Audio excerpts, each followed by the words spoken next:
किसी भी इंसान को पूरी तरह समझना कभी संभव नहीं।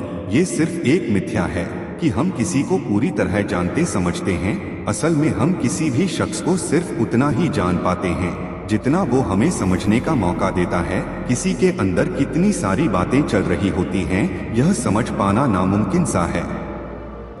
दूसरों को नियंत्रित करने वाला शक्तिशाली हो सकता है, लेकिन स्वयं को नियंत्रित करने वाला उससे भी अधिक शक्तिशाली होता है। किसी व्यक्ति के बारे में कोई एक निश्चित राय नहीं बनानी चाहिए, क्योंकि लोग अलग अलग जगह अलग अलग लोगों से अलग अलग तरह का व्यवहार करते हैं।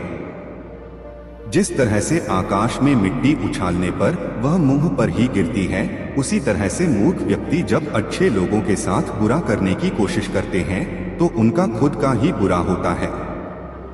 3 बातों का हमेशा ध्यान रखें। लिखें वही जिसके नीचे अपने हस्ताक्षर कर सकें, सोचें वही जो बेहिचक बोल सकें, बोले वही जिसका जवाब सुन सकें। निंदा इसलिए बुरी लगती है कि हम प्रशंसा चाहते हैं। यदि हम प्रशंसा चाहते हैं तो में वास्तव में हम प्रशंसा के योग्य नहीं हैं, क्योंकि जो प्रशंसा के योग्य होता है उसमें प्रशंसा की चाह नहीं होती।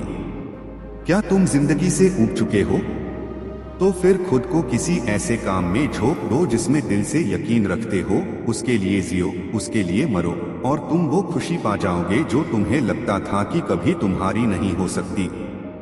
कोई भी चीज अपने कमाए हुए पैसों से खरीदो, शौक अपने आप कम हो जाएंगे।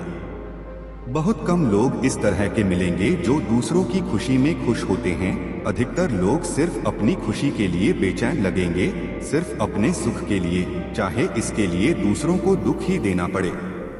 इतने भी वफादार मत बनिए कि लोग आपको अपना गुलाम समझने लगे।